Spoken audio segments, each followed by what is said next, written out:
Good. Bon, bah, merci les gars d'être avec moi pour cette petite étude de cas.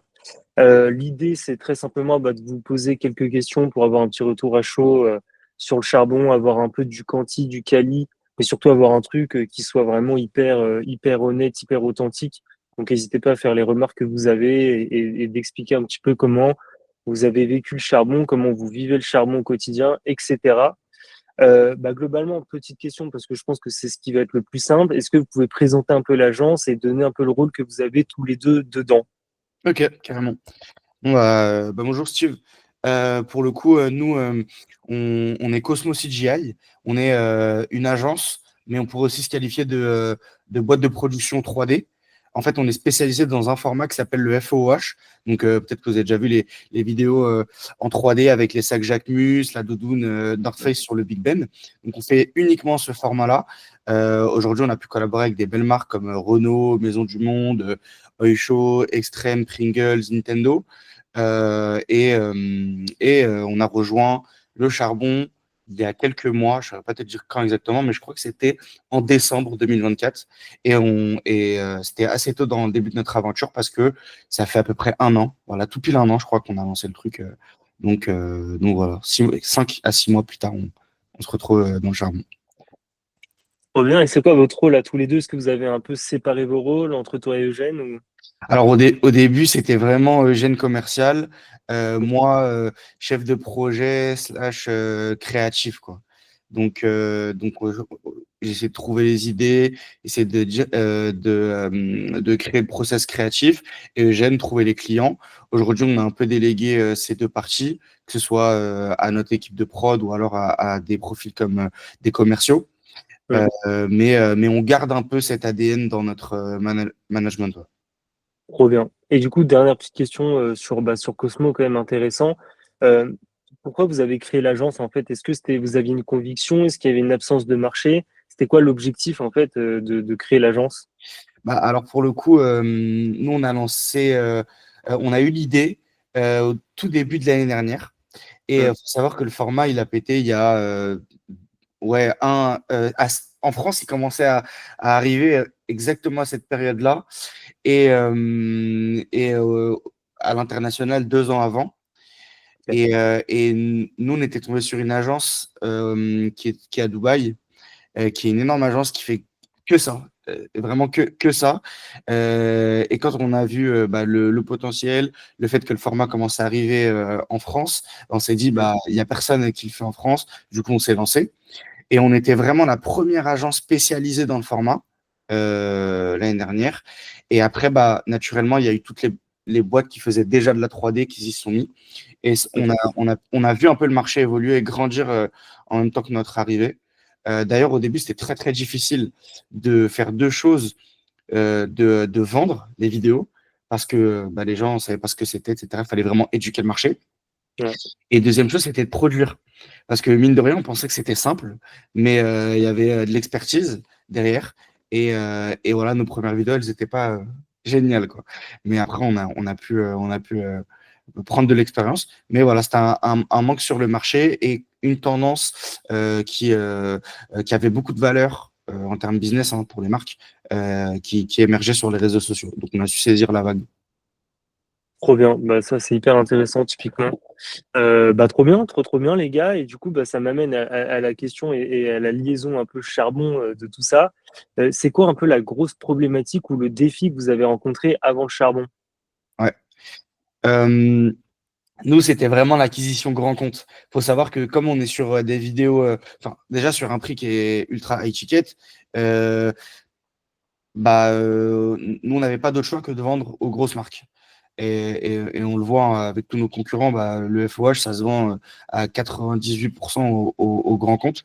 Et c'est quand tu es jeune, je veux dire dans le business, que ta boîte vient d'être créée, que tu n'as pas beaucoup de social proof, c'est la cible qui est la plus dure à aller chercher. Et nous, on a été beaucoup inspirés par le travail d'Horus à l'époque, qui en fait faisait à peu près la même chose que nous. Hein. C'est des vidéos courtes pour les réseaux sociaux avec une pointe de stratégie perf et pour les grands comptes. Donc on s'est dit, c'est parfait. Trop bien. Merci pour la petite dédicace aux Russes. Ça fait plaisir. Mais ouais, non, c'est vrai que c'est un petit peu lié parce qu'en vérité, tu vends quand même de la. Bon, après, nous, on a compris, on a été dans une stratégie un peu de pénétration de marché avec des vidéos qui étaient du coup un peu moins high ticket. Mais c'est vrai que, comme tu dis, quand t'as pas de preuve sociale et que tu es un petit peu obligé d'aller viser les grands comptes parce que ceux qui ont du budget, qui font vivre avec un certain MRR, c'est compliqué quand t'as rien, d'aller pitcher ça. Sachant que, comme tu dis, avant, il faut éduquer, ça prend du temps, enfin, c'est assez compliqué. Mais ok, hyper intéressant, trop trop bien. Et du coup, petite question, les gars, comment vous avez découvert le charbon et pourquoi avoir dit oui? En fait, c'est quoi? Qu'est-ce qui vous a fait dire, ok, on va y aller et on pense que c'est ce qui peut nous débloquer, tu vois? C'est drôle, mais moi, j'étais dans le charbon avant, avant Cosmo, avec une autre agence. Et Ok. à l'époque, c'était la vidéo, l'une des premières ou la deuxième vidéo avec Mathis Fèvre, où vraiment où Clément l'accompagnait en profondeur, etc. Il y avait des objectifs, je trouve ça très, très, très, très cool. Et on voyait l'évolution. Moi, ça m'a beaucoup attiré. Et en toute honnêteté, en fait, j'entendais parler des coachings, accompagnement, etc. Mais Mm. je ne savais pas vraiment comment ça se passait à l'intérieur. Et quand j'ai vu, parce que nous, Jeanne et moi, on est associés depuis bientôt 3 ans sur plein de projets, mais on n'a jamais été cadré ou appris le business en soi. On a appris tout seul, on était Mais du tact. Et quand on a vu qu'il y avait cette opportunité de se faire accompagner dans un truc qui pour nous était hyper abstrait, tu vois, on pensait que ça s'apprenait tout seul, alors qu'en fait, bah, il y avait des gens qui pouvaient partager leur expérience. On s'est dit pourquoi pas. Et du coup, bah, quand Cosmo a bien bien fonctionné, bah, j'ai repris le charbon avec Cosmo. Et voilà. trop bien, c'est hyper. Franchement, l'anecdote, elle est folle. Enfin, moi, je la connaissais du coup, forcément. Mais ouais, c'est hyper intéressant, c'est hyper parlant. Et du coup, c'est bien. Et du coup, par rapport à tout ça, d'un point de vue plus quantitatif, du coup, est-ce que, de mémoire, de façon approximative, est-ce que vous saviez un petit peu combien vous faisiez de CA avant le charbon et après? Est-ce qu'il y a eu vraiment, vous avez ressenti un gap ou des choses qui se sont débloquées, en tout cas en termes de marge ou beaucoup de choses comme ça? Eugène, tu me couvres si je me trompe, mais je crois que quand on a rejoint, on était déjà pas mal d'ailleurs. On faisait entre 20 et 30 Ok. cas signés par mois.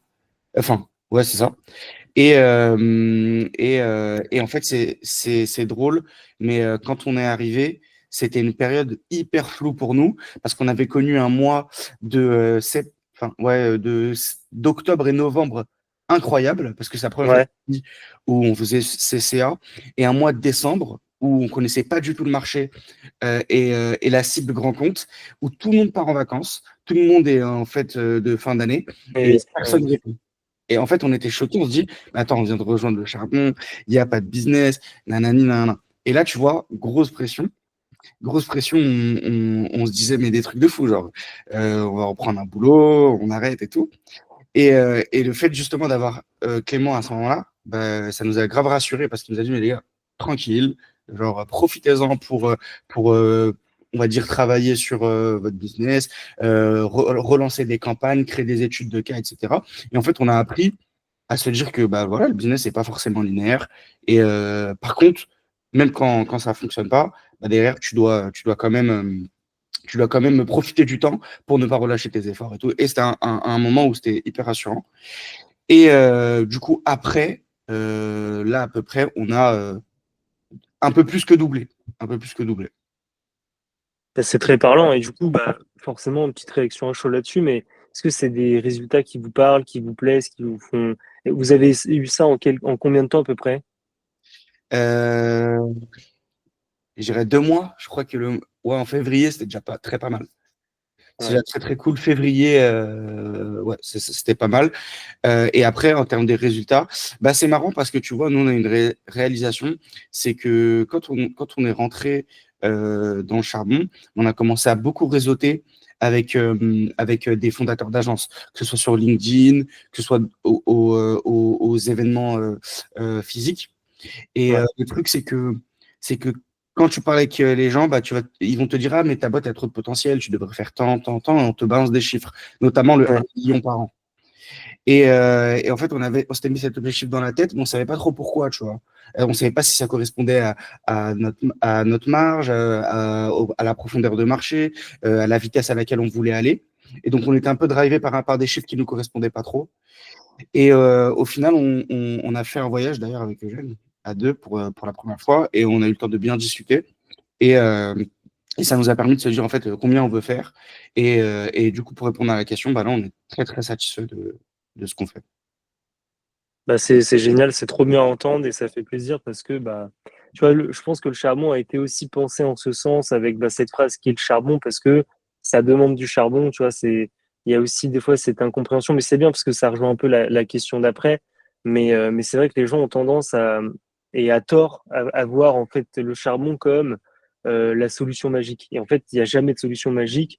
Et la vérité, c'est qu'en fait, c'est beaucoup impulsé par l'envie, la détermination des agences et je pense que vous êtes beaucoup preuve de ça avec votre duo et c'est quelque chose qui ressort pas mal des coachings et de vos résultats et même des feedbacks que pouvait avoir Clément sur les coachings perso ou groupés, etc. Donc c'est hyper intéressant.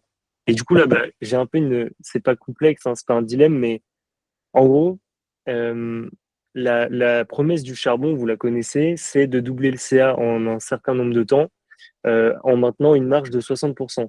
Mais qu'est-ce que vous retenez au-delà de ça? Genre aujourd'hui, si vous devez mettre à part cette promesse, qu'est-ce que vous retenez du charbon, vous?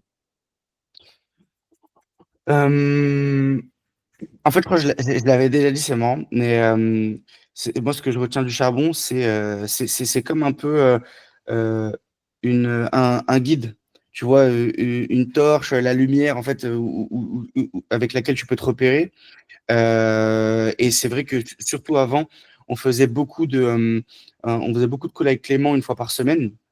Et Ouais. comme tu vois, nous, c'était le début, c'est la première année, vraiment, même en termes de cycle de vente, de saisonnalité du produit, du marché, etc. Bah, nous, notre humeur, c'était vraiment ça. Tu vois, c'est un vendredi, on est hyper content, un vendredi, on est hyper triste parce que le matin, c'est en train de couler et tout.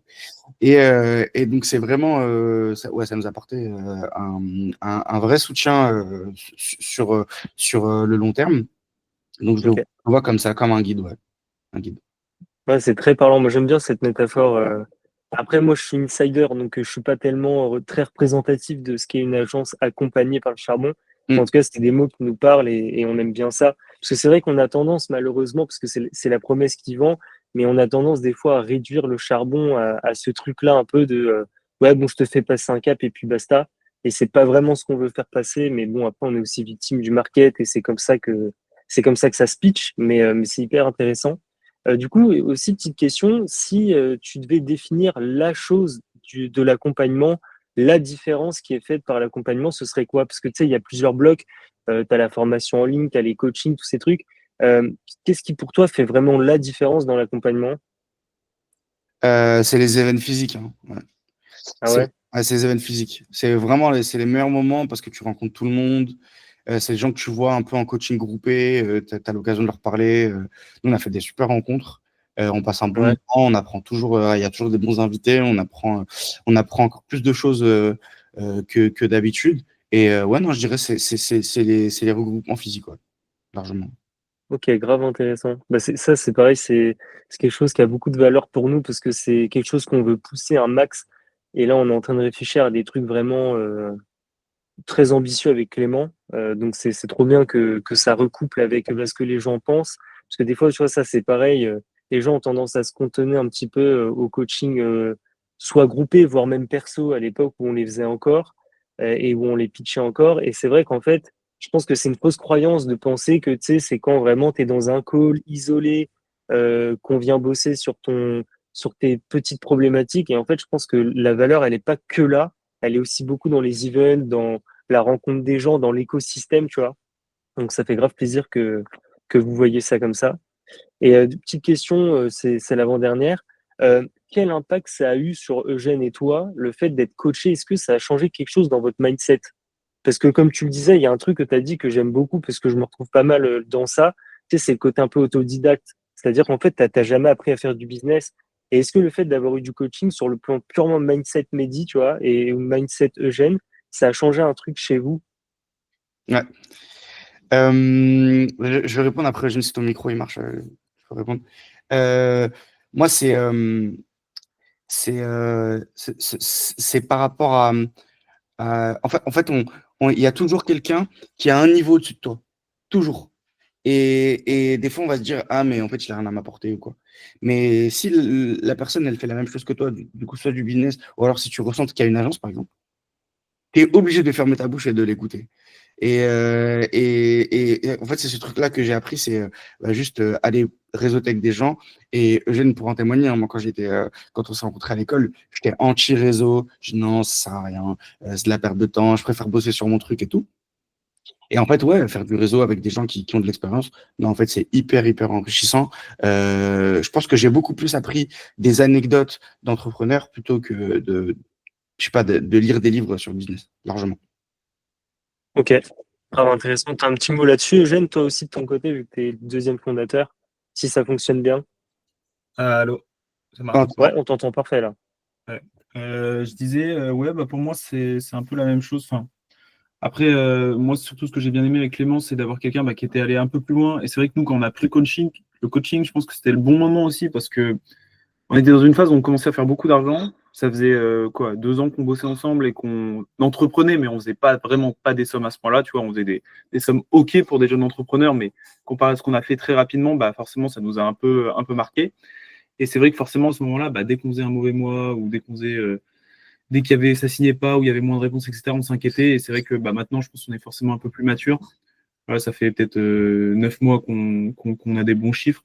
Donc voilà, après, il y a aussi, bah, comme l'a dit Mehdi, le fait que nous, on soit posé les questions, en fait. Est-ce que ce qu'on veut, c'est faire 1 million? Est-ce que ce qu'on veut, c'est juste bah, passer tant de temps sur le business et faire autre chose à côté? Enfin voilà, tu vois, il y a eu beaucoup de questions et ça, c'est aussi le coaching qui nous a permis de les poser. Donc voilà, parce que ça Mehdi l'a pas forcément dit, mais quand on a rencontré, quand on a fait des événements physiques, rencontrer d'autres personnes qui ont des business, tu vois aussi vraiment les différences dans en fait ce que veut chaque personne. Tu vois, il y a des personnes qui veulent vraiment faire, bah, je pense à Mathis Fèvre, tu vois, il a des grosses, grosses ambitions au niveau de chiffre d'affaires, etc. Et c'est vraiment impressionnant. Et après, forcément, tu as d'autres personnes qui sont plus là, bah, en fait, nous, on veut juste faire ce chiffre d'affaires-là et vivre à côté, tu vois. Et après, bon, bah, voilà, chaque personne a sa particularité et c'est ça qui est cool aussi. Bah, trop bien, je pense que c'est la meilleure réponse que vous pouviez faire. Bah, déjà parce que je vous rejoins dans l'esprit un peu entrepreneurial. Et c'est comme vous dites, hein, c'est de toute façon, Mathis, c'est aussi un ovni qui est pas toujours représentatif de ce qu'est le business en France parce que c'est un train qui va à une vitesse qu'on n'a jamais vue, quoi. Et de la même manière que par contre, bah, pour bien connaître Mathis, faut aussi voir la vie qu'il a, quoi. Et c'est-à-dire que faut, tu vois, moi, il y a une phrase que je dis tout le temps parce que ça m'anime pas mal, mais à quoi ça sert de gagner de l'argent que t'as pas le temps de dépenser, tu vois? C'est que malheureusement, des fois, il y a aussi un choix. Et tu vois, c'est ça qui est intéressant avec le charbon. Et c'est ce que nous aussi, on veut prôner et faire avancer.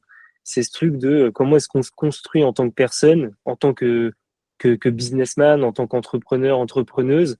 Et pas simplement, OK, bon, tu as un business, je t'amène de là à là. En fait, on veut pas rendre le truc un peu sous forme de SaaS avec clé en main, tu as fait ton doublé CA et puis basta. On a envie d'avoir vraiment cette approche humaine où on se dit, OK, parce que nous, finalement, quand on a monté au Russe, on a fait des sacrées folies. On a aussi très, très bien performé. Je pense qu'on a pris presque la même voie que Mathis en même temps. Donc, c'était plus ou moins équivalent.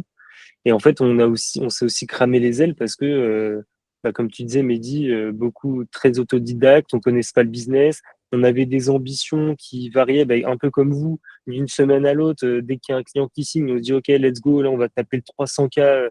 Et en fait, bah, d'un coup, ça signe plus, on perd un client, on se dit, putain, mais on est mort et tout. Enfin, et en fait, je pense que le business est très périodique et ça, c'est un truc qu'on ne dit pas souvent. Je pense qu'il y a des momentum, il y a des vrais, il y a des vraies dates fixes en fait, et ça dépend plus des business models. Vous, sur des trucs très high ticket, bah, vous allez très bien bosser quand il y a de la représentation, Black Friday, Noël, etc. Et d'un coup, vous allez connaître des cuves où vraiment il n'y a plus rien. Donc voilà, donc c'est ça qui est intéressant et c'est cool de vous l'entendre le dire. C'est hyper intéressant. Et je pense qu'on a plus ou moins fait le tour. C'est cool d'avoir eu vos feedbacks là-dessus. Je pense que j'ai juste une dernière petite question qui est presque pas une question piège, mais c'est encore une fois un petit dilemme. Je pense que Mehdi, ça va recoupler un peu avec ce que tu avais dit. Mais si vous deviez, c'est un peu un challenge, si vous deviez recommander le charbon à quelqu'un qui a envie de le rejoindre, mais qui sait pas trop se prononcer, mais que vous ne pouviez pas utiliser la promesse, qu'est-ce que vous diriez? Mmh,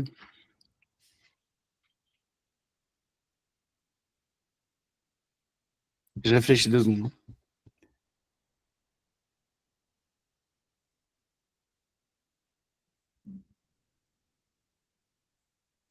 Moi, je dirais que que rejoindre le charbon, bah, en fait, si tu rejoins le charbon, il y a rien de perdu. Il y a forcément de la valeur et des choses qui vont te correspondre dedans. Donc, je pense que c'est jamais une mauvaise idée, déjà, de se faire coacher, et encore moins une mauvaise idée, quand c'est fait, de manière aussi quali, en vrai. Il y a pas vraiment de doute à avoir. Au-delà du fait, au-delà des chiffres, de faire doubler son CA et cetera, je pense que c'est quand même une aventure humaine, on va pas se mentir. Le fait de rencontrer tout le monde, d'évoluer, nous, ça fait enfin, le fait aussi d'être dans le charbon, bah, c'est, un truc que tu dis, quand tu rencontres un entrepreneur. Hier, j'étais au WeWork de Bercy. Je rencontre un gars qui a une agence, une belle agence, une très très belle agence qui fait de l'ADS. Je lui dis, je suis dans le charbon. Et on en discute. Ah, mais je voulais rejoindre. J'ai entendu beaucoup de bien de Clément, etc., etc. Et donc en fait, c'est une anecdote. Et qui crée des anecdotes parce que quand on va au séminaire, bah, on rencontre des gens et qui deviennent des amis par la suite et des conseillers, etc. Donc, ça a changé tellement de choses en fait dans notre vie que on aurait pu le payer 100 000 euros que ça aurait rien changé, quoi. Tu vois, genre, ça a beaucoup de valeur. Ah, trop bien, merci pour le retour. Eugène, tu as un petit mot à compléter pour avoir quand même les deux? Ouais, attends, je remets le micro.